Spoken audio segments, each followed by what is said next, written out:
Hey guys, what is going on, and welcome back to another episode of Club and Country. It's episode number 19, and today we're returning with two big games with Brescia as you face Fiorentina away in the first round of the Tim Cup, then our rivals Atalanta at home in the Serie A as well. Before we get to the games though, shall Brescia be getting on off camera? And of course, in the last episode, you saw our 2-0 win away against Genoa before the very credible 1-1 draw at home to league leaders, unbeaten Juventus. Following that, just the two games off camera to begin the run of January 2022, and as you can see, two very credible results once again. First 1-1 draw away at the San Siro against Inter Milan, Sandro Tonali's Inter Milan, of course. Seems like that will be the case in real life as well as the game now. Diego Dalot making it 1-0 4 minutes after the restart, but 3 minutes later we pegged them right back. Rovaglia getting a rare start in this game, scoring his first goal of the season, and whilst Martella did get sent off for 2 yellow cards, we still held on for what was a very, very impressive draw there against Tonali's Inter Milan. And following that, back to winning ways with a 1-0 victory at home to Empoli. Sistana heading in a free kick, making it 1-0 8 minutes before the break, and despite Storaro getting sent off for 2 yellow cards in this game, I think his second red card already since we signed him in the summer, you can tell his character, we still held on for the 1-0 victory. So yeah, no defeats in our last 4 games in the Serie A, and after back-to-back losses and only 1 win in 4 Serie A games, we've really picked it up, and right now sit in 8th place of the table, officially halfway through this season. So right now, as you can see, 8 wins in 19 games, 30 points on the board, only 1 point behind Sassuolo in 6th place, 2 behind Fiorentina, our first opponents today, but of course that's a cup game, and right now 1 point ahead of Tonali's Inter Milan, 2 clear of Bologna, but there's a real cluster here, you know, between 5th to 12th, where, 5th to 11th, where Atalanta sit right now. There's just 5 points separating all these teams. It's very tight around the mid-table, top half of the table spots right now. But of course, in the last episode as well, I want to point this out real quickly. I was talking about the lack of goals we scored this season, but really, it's been the case for everyone in this area. In fact, if you look at it here, Lazio are one of the top 4 teams in the division right now, in 4th place, but have only scored 19 goals in 19 games. So oftentimes Italian football gets a reputation of being very defensive-minded, but that stereotype is definitely true in this season. There's been a lack of goals really everywhere in Italian football. And again, it's defensively where we've really made a name for ourselves this season. And who would have thought I'd be saying that after what happened back in Season 1? Ordero is in the top 4, joint top 4 for clean sheets this season. And we've got the 4th best defensive record in the division. Only Juventus, Milan and Lazio, who are all in the top 4, have conceded fewer goals than us. We've only let in 13 goals in 19 games. And when you compare that to Season 1... it's unbelievable. What a turnaround for Brescia, man, and the difference that the progression of the young defenders has made to us, and of course Ordero coming in for Marco Motta as well. Real briefly, speaking of young defenders, we have had some bids for Lorenzo Parola. I think it was Chelsea put a bid in of £2 million, and Man City are also sniffing around as well. But as I discussed it, these guys are going nowhere, man, and we've got them tied down right now. Parola's got a 5-year deal with an optional extension of 1 year as well. Picardi, Liverpool put a bid in for Claudio as well last week as well, because we're now of course in the January transfer window, but again he's on that new 4-year deal with an optional extension of 2 years as well, which of course will get triggered at some point. So the big clubs can keep on sniffing around as much as they want to. They can keep on trying to unsettle my players, but at the end of the day, I don't care. I don't care, man. I've got them contracted to the club for another 4 or 5 multiple years with the extensions as well. So they're going nowhere, man. They're going nowhere. Anyway, the first of the 2 games is indeed going to be against Fiorentina in the Tim Cup first round. Of course, once again, the board asked us to reach this stage. We've done it once again. But this year, after last year being knocked out by Roma only in stoppage time, I've got confidence, man. I've got confidence. No losses in our last 4 games, including draws against Juve and Inter. I've got confidence that we can make it through to the second round for the first time in this series. So right now in the injury report, Patani's coming back from a broken toe, I think it is. Broken toe, yes, so he's not fit enough to play the game. And Mazzai and Sabelli are both suspended for the game. So it'll be a 5-2-1-2, and ordinarily I would field a weakened side for the game. But whilst there will be some changes, it's still quite a strong lineup, despite Atalanta coming in just 4 days' time. So this is our team. Marco Molli's in goal. In about 5 is Martella, Sistana, Magnani, Papetti, and De Paoli as well. Visoli and Storaro through the middle, with Saccagni supporting Salcedo and Ravaglia up top. And on the bench you've got Ordero, Parola, Mangrovati, Barbieri, Iglio, Viviani, Marazzi, Picardi, Dal Monte, Rocco, Esposito, and Tori Grossi as well. First of 2, it's Fiorentina. Let's make it through to the second round for the first time in the series. Forza Brescia. Obviously, we are the rank outsiders, no doubt about that. in terms of the race for a European place. And again, that wasn't the target this year. You know, the board said finish in mid-table. I was targeting top 10. I was hoping for around 10th to 8th, possibly 7th if we're really, really lucky, but realistically around 8th to 10th, and maybe in 11th place I'll be satisfied with come the end of the season. So Europa League was never the ambition in Season 3, but I mean, we're still hanging around there. We're not dropping off yet. First highlight in this game falling to Fiorentina, though. Shaqiri's corner, fisted away by Marco Molla, but that shot cannons off the crossbar by Duncan, and Papetti and De Paoli will scramble it away. What a thunderbolt that was. Woodwork rattling, but still 0-0. They've got some distance specialists in their team. You know, Xherdan Shaqiri, you know, he can crack one off from range, as can James Rodriguez. The Colombian national team know all about that. But who was that goal against? Oh, God, that was the World Cup. Was it 2010? South Africa was against Uruguay. Oh, so many. It's a wow! I can't believe a decade has passed since then.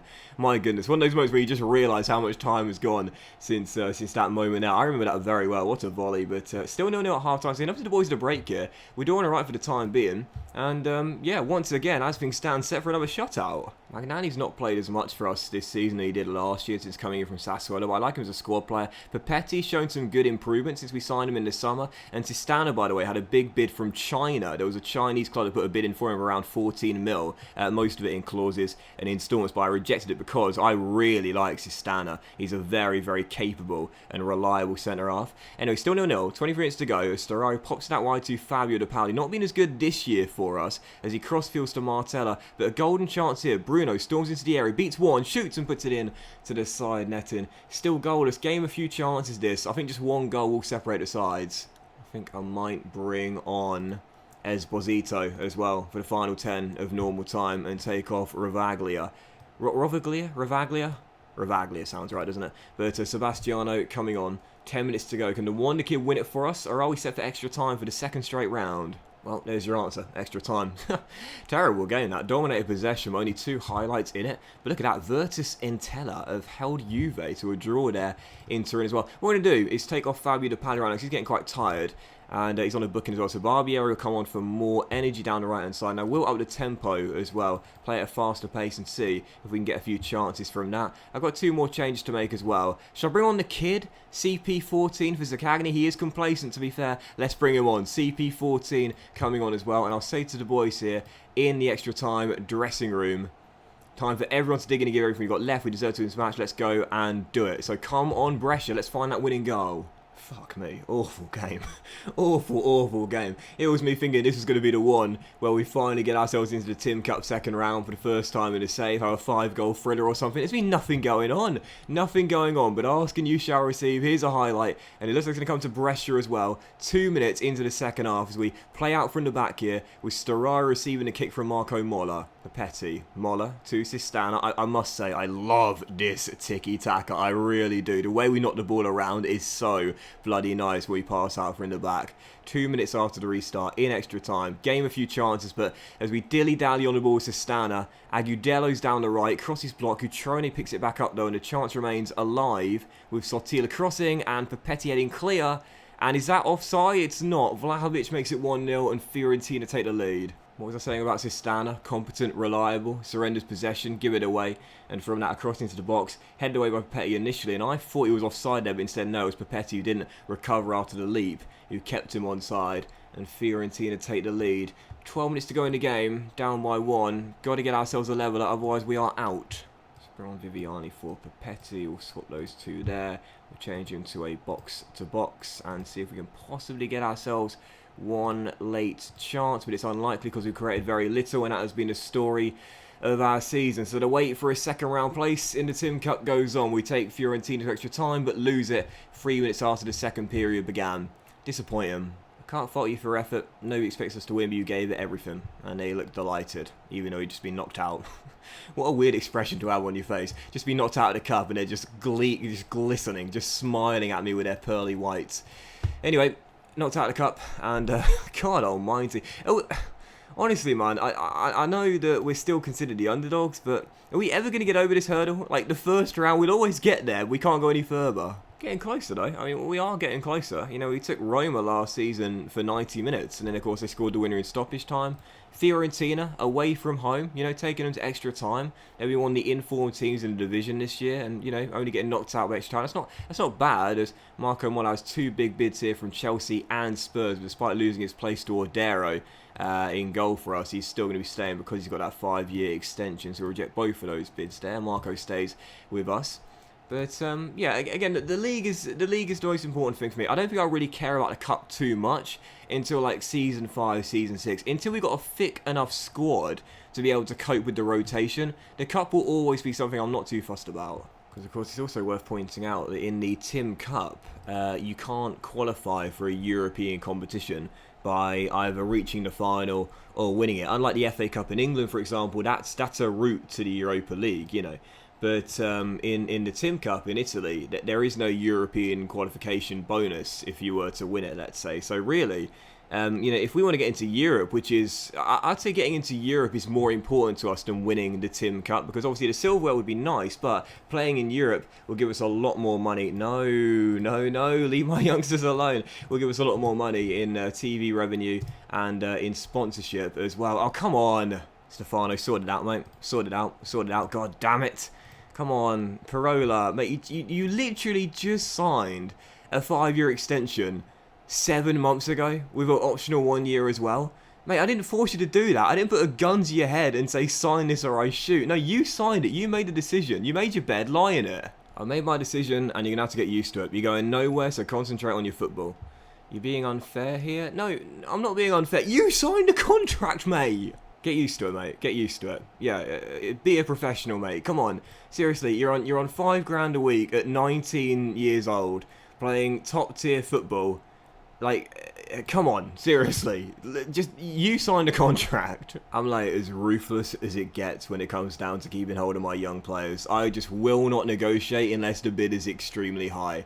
Because if they've got plenty of years left on their contract, why bother cashing in? I mean, put it this way, right? Parola has got, because we'll trigger that extension there, Parola's got another 5 years. 5.5 years. No, sorry, 4.5 years. Wait, 5? No, 5.5 years at this club.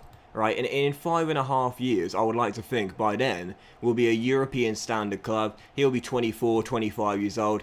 And of course, he'll have the homegrown ruling as well, trained at the club. That's a long time to talk a player around. I don't need to panic sell when I've got so much time. Time is on my side right now. So, anyway, second and final game. It is Atalanta, our rivals in the Lombardy derby, as I call it. And let's see if we can beat them back-to-back after our 3-0 win on the opening day this season, which is probably, when you think about it, the best win we've had in the series so far. So, 5-2-1-2 tiki-taka once again, because I haven't really adjusted this all season long, so I haven't felt the need to. We're playing well. Defensively, we've been amazing, and I really like us knocking the ball around as well. So, Ordero's in goal. Back five is now Muri, Sistana, Parola, Armenian, De Pauli, with Viviani and Busoli through the middle. CP14 supports Salcedo and Esposito, and on the bench you've got Mola, Magnani, Mangravati, Martella, Sibeli, Iglio, Mazzai, Zaccagni, Dalmonte, Rocco, Ravaglia, and Torri Grossa as well. So second and final game, it's our rivals Atalanta. Forza Brescia, let's get back to winning ways here. First highlight, free kick, Brescia, and Esposito just couldn't get to it first after Armini hits the crossbar from Fabio's free kick. Still 0-0. It should be worth pointing out as well is that De Pauli, one of the reasons why he's not got as many assists as last season is because when Storaro is in the team, Stefano takes the set pieces and Fabio's second in command because Storaro has a better rating for them. So, yeah, Fabio, to be fair to him, that's one of the reasons why he's not got as many assists this year. But either way, half an hour in, still 0-0. But now free kick for Atalanta. Wilson, great delivery, but there's a goal from a set piece as Roberto makes it 1-0. I've said this before, man, but set piece goals in FM20, they're just far too common. I do think they need a little bit of tweaking for FM21, I must say. I mean, I'm not here to tell Sports Interactive how to do their job, but no, I do believe that they probably should turn them down, just to tone them down, I should say, just a little bit. Just a little bit. So when you think about the amount of goals you concede from set pieces, it is pretty crazy. Anyway, Atalanta going from 1-0 down, and as they come forward again, looking for their second goal here, looking for revenge today, as they still lead by 1. Ilicic on the ball, back to Roberto, lovely ball back to him, and should have been 2, let off the hook. Disappointing first half, that. Show me something else in the second half, lads. Come on, with a CP14. Man, oh man, talk about second season syndrome for the next Roberto Baggio. Amazing, well I say amazing, a really great debut year for us, but this season, just a 1 goal and not a single assist. I know goals have been very, very rare for us this season, but come on, man. You call yourself the next Roberto Baggio. You got to play like him. Down by a goal, 25 minutes to go. We've done nothing today. Here we go. Here we go. Armini out wide to Fabio. Down the right-hand side. Whip it into Pauli. Go on, son. In it goes. Muru's there. Header flicked on by Salcedo off the post and off the line as well. Second time we hit the woodwork. We have hit the woodwork so many times this season, man, and been incredibly lucky in so many of our games. Hate to blame bad luck, I really do, but it is true. We have been very, very unlucky in multiple matches this season. Frame of the goal rattled so many times as Gomez storms down the left-hand side, beats his man and beats Ordero as well. Shouldn't have been beaten near post there, Emil. For as good as he's been this season, the positioning was horribly wrong. Disappointing, very disappointing indeed. Gomez beats his man and Ordero. I was thinking, why is he so central there? Why didn't he come across to not mark the post, but come across and cover the post? Instead, left it unguarded, and he's fired home. So 2-0 down. No point in making changes now. Game's over. I'm starting to wonder whether possibly we need to think about adding a second system to our arsenal. You know, as I've said before, in this year's FM, stagnation does seem to have more an effect than before. Salcedo gets a rare goal, his second of the year, and Pauli gets an assist as well. But yeah, maybe that's one of the reasons why at times we can start to struggle and go into some poor patches of form, because teams figure out how to play against our system and we haven't got an ultimate one. Anyway, Pauli and Salcedo heads it past the keeper. It's 2-1, but I don't think it's going to matter. Should be a loss, and Atalanta will get their revenge. 2 on the final score, back-to-back defeats unless... Oh my god! Parola off the bar. What was I saying there, man? How many times do we hit the woodwork this season? It's unbelievable. I wish there was like a statistic for the amount of times you hit the woodwork throughout the course of a campaign, because we have hit it so many times. 3 times today. Yeah, slightly disappointing game, but I thought we were very unlucky there. Very unlucky. Man, oh man. 3 times in the game, smacking the frame of the goal. And that means after the loss, we remain in 9th place. Atalanta catch up. We keep ourselves above them on the head-to-head ruling, of course, because we won by a bigger scoreline in the reverse fixture. And to be fair, despite the 2 losses there, we are still in the top 10. And if you would have said to me at the start of the season you'll finish in 9th place, I would have taken that every single day of the week. It's alright, man. It's okay. And that wins this episode of Club and Country as well, guys. So a massive thank you for watching. Really hope you have enjoyed it. And if you did, then please do drop a like. What we'll do is we'll play through the remainder of January. And rest assured, I'll be keeping hold of all my youngsters in the transfer window. And come back with games against Napoli at home, which is going to be an absolutely massive one. If we're to have any chance of finishing in a European place, we need to win that one. And then Roma away at the Stadio Olimpico as well. Have a great day, guys. Much love. And I'll see you for the next episode of C and C very soon.